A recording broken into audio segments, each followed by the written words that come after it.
Welcome to the final installment of Neoliberalism Week, where we ask the question, is neoliberalism dead?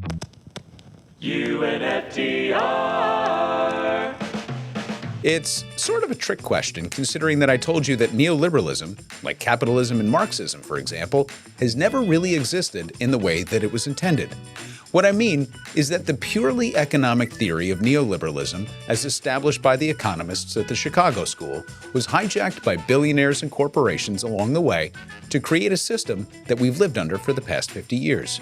Originally, neoliberalism was the idea of the free market as a panacea for economic prosperity and equality, a belief that every aspect of life, politics, economic activity, trade, and so on, would be more balanced and fair without the heavy-handed intervention of government and regulations, and that this freedom would spur competition in everything from education and healthcare to global trade and innovation. By the time it was invented, we already knew it was a bad idea, which I'll explain. But it didn't matter, because the forces in corporate America and the US government aligned to promote this new doctrine of economic fantasy that quickly went off the rails.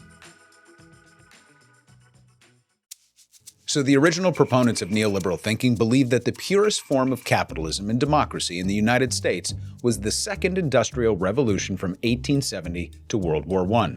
The Chicago School economists like Milton Friedman, George Stigler, and our director Ronald Coase, Richard Posner, and Gary Becker, and their godfather Friedrich Hayek, pointed to this era as one of innovation, economic gains, and prosperity for all. The very things that terrified the likes of Marx and Engels positively titillated the Chicago Bros, writing 100 years after the Second Industrial Revolution. It was the ultimate Machiavellian take on economic theory. So what if we abused the working class? We mechanized the world, created industrial-scale possibilities for food production, transportation, and communication.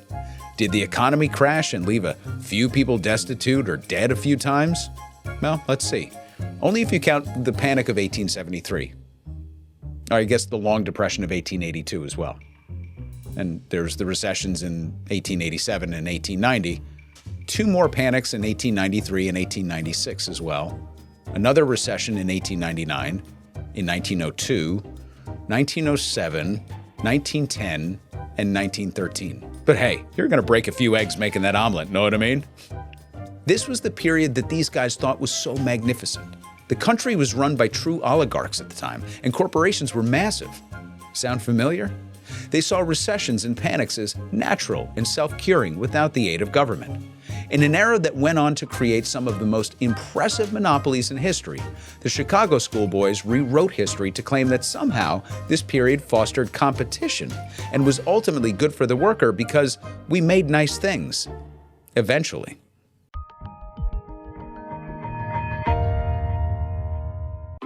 So what does that have to do with the question at hand as to whether neoliberalism is dead or dying as we speak?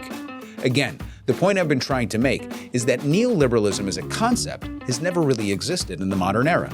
If you want to see pure neoliberalism on display, as these theorists intended, all you have to do is look at the time period we were just talking about. As far as the past 50 years, let's just say from the Powell Memo forward, there's actually very little in this period that resembles neoliberalism in theoretical form. What it has come to mean is economic freedom for corporations and billionaires at any cost. Unrestrained accumulation of capital and influence over the political process. And it's most closely aligned with the extremist libertarian strain of the right, historically personified by Charles and David Koch, James Buchanan, Michael Horowitz, Robert Nozick, and Milton Friedman. Say it loud, say it with me, yo, Milton Friedman. The modern incarnation is in the form of the DeVos family, the Mercer family, the Wilkes family, the Coors family, Steve Bannon, Leonard Leo from the Federalist Society. These are the masters of the universe today. And at some point, we're going to dedicate an episode to each and every one of these wretched people and families. So when we ask whether or not neoliberalism is dead, we have to ask whether or not these people are losing ground or influence. If, as Sheldon Wolin said, we're entering a state of inverted totalitarianism in which a handful of faceless corporations have taken control of the levers of power, then perhaps we can pronounce neoliberalism dead. If the monsters these people have created have broken free of their shackles and overpowered their masters January 6th, then perhaps we have. Inverted totalitarianism is almost precisely what Orwell warned of. In fact, here's Orwell in his own words. The party seeks power entirely for its own sake. We are not interested in the good of others.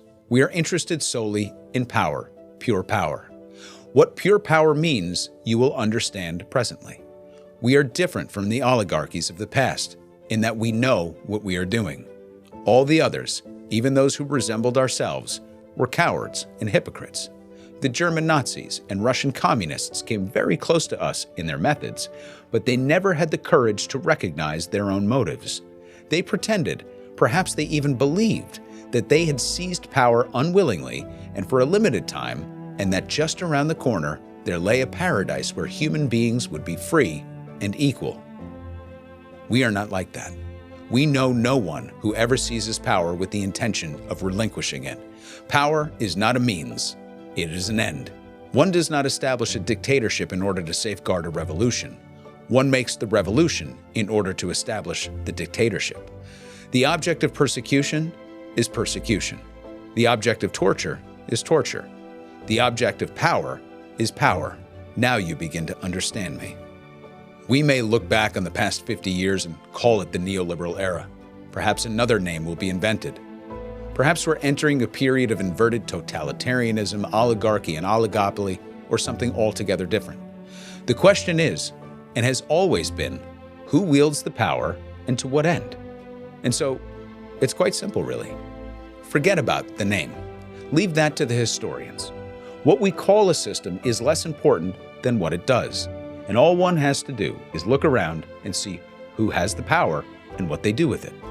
The power to legislate, to shape opinions, to incarcerate, to hoard. Here's a hint. It's not you. It's a handful of incredibly wealthy people and powerful corporations who want you to believe in the Illuminati, or Q, the Rothschilds, wokeism, whatever, because it keeps you from understanding where you exist within the power dynamic that they created so that they can legislate, shape opinions, incarcerate, and hoard. Neoliberalism is just another word. And that word, it might die, but the meaning only dies when we recognize our place in their world and then take back what's rightfully ours. Here endeth the segment on neoliberalism, and here endeth the video.